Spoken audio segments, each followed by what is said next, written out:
Okey, untuk hari ni tak banyak sebenarnya saya nak maklumkan. Yang pertama sekali, saya nak bagi tahu kalau boleh untuk cuti minggu depan, kalau boleh. Tapi harap you boleh lah. Saya tak nak you all balik kampung.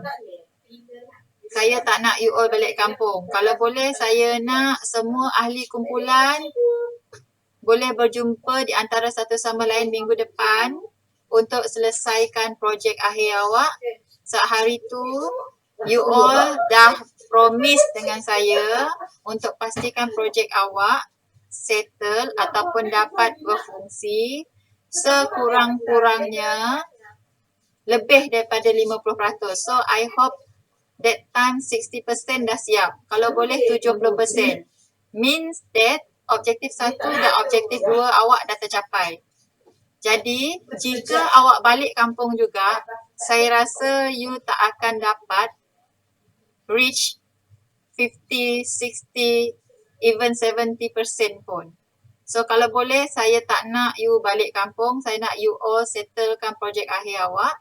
Sebab selepas you balik daripada cuti, anda akan perlu berhadapan dengan demonstrasi satu.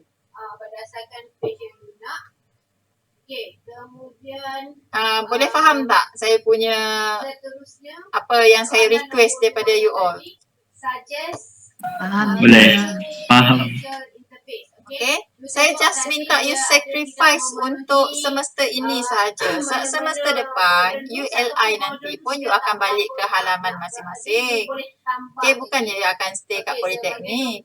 Jadi, saya rasa tak ada masalah untuk you sacrifice pada semester ini untuk settlekan you punya projek. Jika you dapat A+ untuk projek ataupun sekurang-kurangnya A untuk projek akhir, you perlu sacrifice. Kalau you tak sacrifice, saya rasa untuk you dapat potensi dapat A tu sangat-sangat seriously saya kata memang takkan ada dalam tangan lah. Sebab you tak nak sacrifice kan. Sebab untuk mencapai grade yang baik, pengorbanan tu sangat penting. Able to make excellent design. Kena design elok-elok. Okay, saya rasa saya tak nak cerita banyak sangat. Kita terus proceed kepada kita punya notes pada hari ini.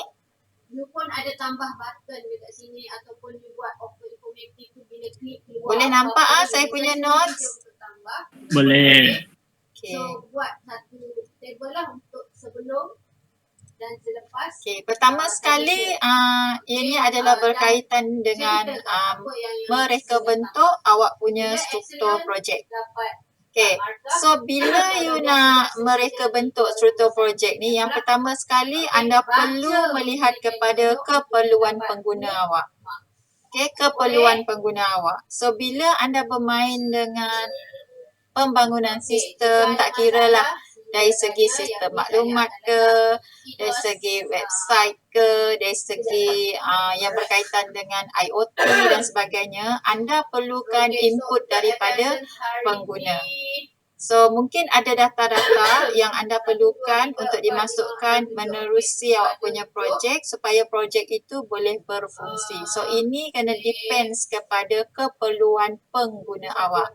That's why waktu sebelum you develop, sebelum you proceed dengan pembinaan projek ke, pembinaan website dan sebagainya, anda perlu buat pencarian maklumat. So, ada beberapa fact finding techniques yang pernah saya maklumkan pada anda. So, daripada situ yang you akan dapat apakah antara input, apakah antara output yang pengguna awak minta menerusi awak punya projek. Okay, itu adalah di bawah user requirements. So, after that baru you akan you start dengan buat ERD, you buat flowchart supaya you dapat lihat flow bagaimana you nak membangunkan you punya projek. Okay, yang itu dah lepas, so biarkan lepas. Saya just harap awak follow kepada ERD dengan flowchart yang you dah buat. Seterusnya adalah berkenaan dengan keperluan aplikasi. So ada certain aplikasi dia memerlukan ada certain project, ada certain project dia memerlukan sesuatu aplikasi sebagai orang tengah antara awak dengan projek untuk awak lihat bagaimana awak punya hasil projek tu dapat dipersembahkan. Okay, dapat dipersembahkan, dapat diuji, dapat diguna pakai supaya anda boleh melihat sama ada sistem yang awak bangunkan tu berjaya ataupun tidak. Beroperasi seperti mana yang awak nak ataupun tidak. Okey, itu pentingnya awak melihat kepada keperluan aplikasi yang menjadi platform untuk awak punya projek menunjukkan prestasi dia supaya ianya dapat diuji lah. Okay, itu adalah bahagian keperluan aplikasi. Yang ni adalah antara keperluan-keperluan yang anda perlu lihat lah yang diperlukan oleh projek awak. Seterusnya adalah berkaitan dengan device requirement. Okay, device requirement yang ni kena tengok pula kepada projek awak apakah antara device-device, peranti-peranti yang diperlukan. Okay, kalau you kata you perlu di Raspberry Pi, kena tengoklah Raspberry Pi version apa yang bersesuaian dengan projek awak. Kalau you kata Arduino Uno pun kena tengok juga macam mana. Lepas tu kalau memerlukan switch, router dan sebagainya, kena tengok juga macam mana switch dengan router, jenis yang macam mana, bandwidth yang macam mana. Yang ni pun you kena tengok. Lepas tu even jenis internet pun, ada certain projek you main dengan internet pun kena tengok juga. And then kalau bermain dengan database pun kena tengok juga. Biasanya kita ni prefer pakai yang open source database kan. Kalau perlukan kos tu rasanya tak berapa nak mampu. Sebab bila dah di-convertkan dolar dah bentuk ringgit, you faham-faham lah apa yang terjadi dengan harga itu. Okay, jadi kita prefer awak pilih yang open source daripada guna yang berbayar. Sebab lepas you buat projek ni pun belum tentu you akan simpan projek you untuk kegunaan akan datang. Kebiasaan student-student kita prefer tinggalkan projek mereka begitu sahaja. Dalam erti kata lain, dah lepas, biarlah lepas. Buat apa aku nak pegang-pegang lagi. Betul tak?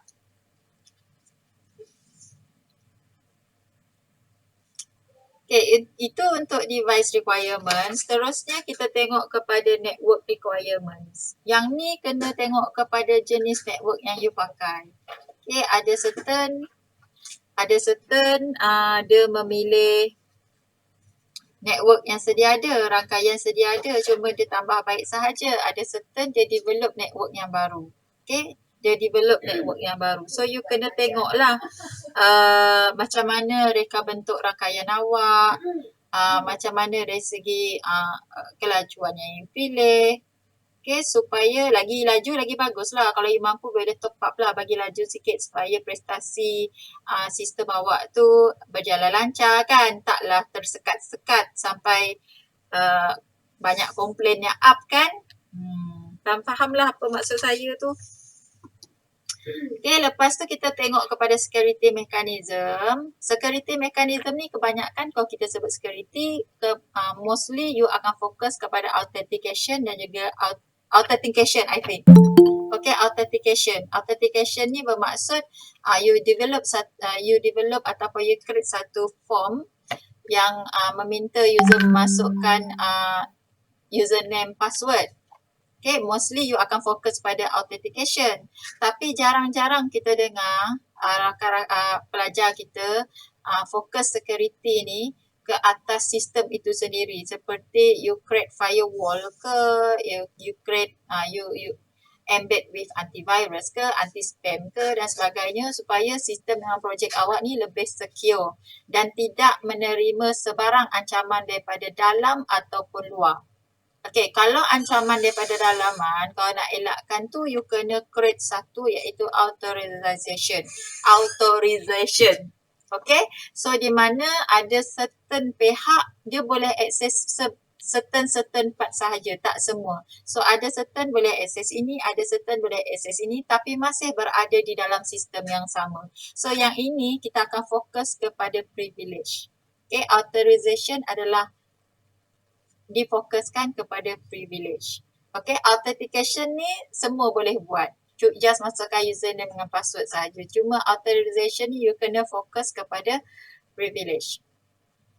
Okay, lepas tu seperti yang saya kata tadi, kalau saya tak paksa, tapi kalau you boleh lebih daripada itu, you boleh embed something lah macam antivirus, anti-spyware ke firewall pada you punya project untuk kita elakkan daripada benda-benda seperti ini berlaku.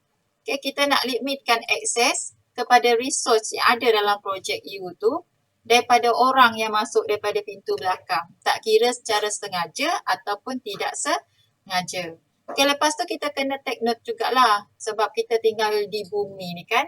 Natural disaster tu sentiasa ada di mana-mana. Yang ni walaupun Alhamdulillah Malaysia ni tak kena benda-benda macam tu, tapi you kena buat backup lah. Okay, backup awal. Mungkin you boleh sediakan server lebih daripada satu ataupun database boleh awak letak di lokasi yang lain tetapi masih menyimpan data yang sama. Memang agak leceh orang kata sebab menyimpan data yang duplicate, data yang sama pada cuma tempat dia berbeza, tapi in case jika berlaku sesuatu, sekurang-kurangnya data yang you simpan masih ada backup.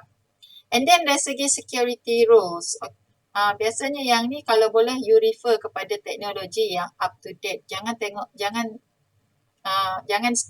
stay pada teknologi yang lama. Okay, you boleh up to date kan you punya security rules kepada security yang terkini dan juga teknologi yang terkini. Tapi saya tak paksa juga sebab masing-masing ada kekangan kos. Just saya nak maklumkan sahajalah. Ini adalah beberapa perkara yang you kena take note bagi mekanisme yang melibatkan keselamatan. Okay, akhir sekali, sebagai seorang developer, awak tak boleh develop sesuka hati sebab pertama tadi saya dah gariskan bahawa project structure awak yang awak reka bentuk, yang awak bina itu mestilah merujuk kepada keperluan pengguna awak. Jadi bila nak create, awak kena merujuk balik kepada awak punya user requirement. Kalau awak buat untuk sesuatu company, sesuatu organisasi, kalau dia kata saya nak you develop sistem ini, project ini, menggunakan certain programming tools begini, jadi awak kena follow lah. Okay, tetapi tak salah sekiranya awak memberi pendapat, tak salah. Kalau dia kata suruh guna C++, awak kata awak prefer guna PHP, no problem. You boleh buat suggestion. Tapi awak boleh tekankan bahawa hasil yang akan diberikan itu tetap sama. So, ada beberapa jenis programming language. Okay, mostly kalau yang pakai IoT, dia akan pakai Python pada saya. So, kalau untuk website, mostly daripada you akan pakai PHP. Untuk apps yang bermain dengan font, I'm not sure berapa orang yang buat. Jadi, boleh pilih sama ada nak buat untuk Android platform ataupun iOS platform. Okay, itu atas you juga. Tapi ini adalah antara senarai bagi bahasa pengaturcaraan yang tinggi. Dia bermain dengan OOP ya. So, bila awak memilih sesuatu programming language tu, awak kena respect lah. Okay, respect lah awak punya perisian dengan perkakasan yang awak bangunkan tu. Kalau perkakasan tu sesuai dengan Python language, so awak kena gunakan Python language lah. So, kalau awak pakai language yang lain, mungkin boleh, tapi untuk dia beroperasi dengan baik itu saya tak pasti. Okay, sebab saya tak pernah main dengan IoT, you all yang main dengan IoT, itu atas awak juga. So, ini adalah beberapa perkara yang you perlu take note sepanjang awak nak structurekan awak punya project. Okay, ada apa-apa soalan tak? No. Tak ada. Tak ada ya. Boleh faham tak apa yang saya cerita walaupun hanya 3 slide sahaja? Okey, tak ada. Boleh, madam. Boleh ha. Okay, so minggu depan macam mana? Ramai tak yang tak balik kampung? Ada tak yang nak guna bilik projek minggu depan supaya saya boleh standby?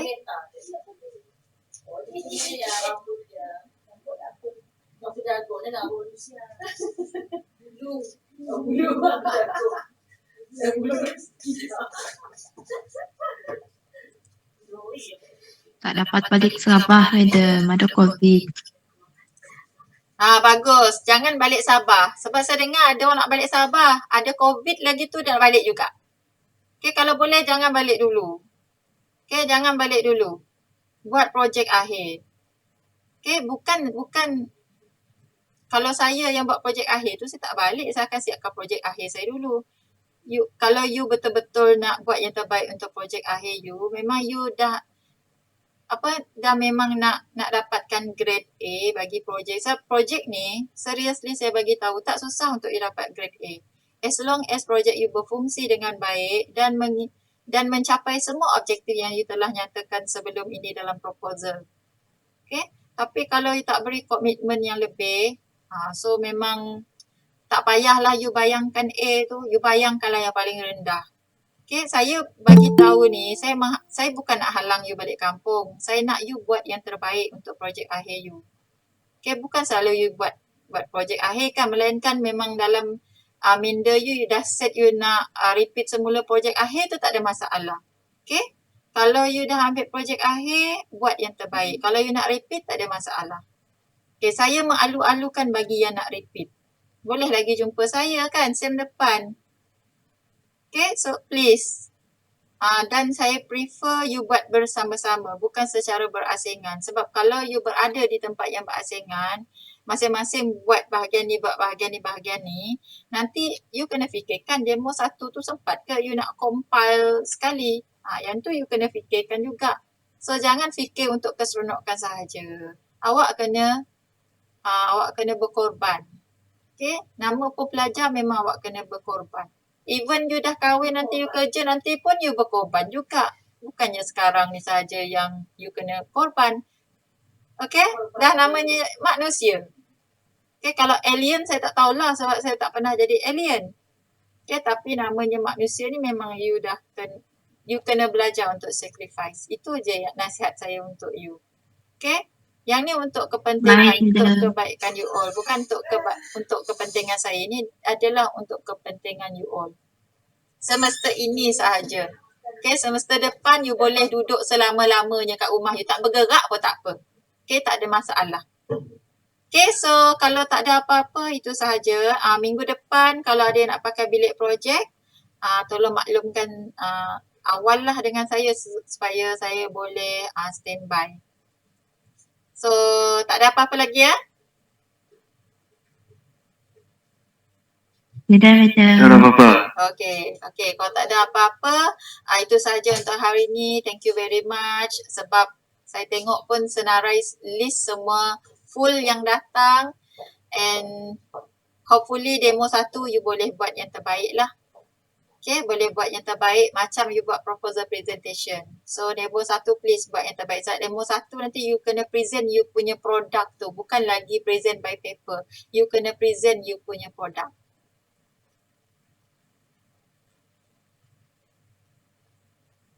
Okay, kalau tak ada apa-apa itu sahaja untuk hari ni. Assalamualaikum, selamat petang and thank you very much. Waalaikumsalam. Thank you, madam. Okay, bye-bye.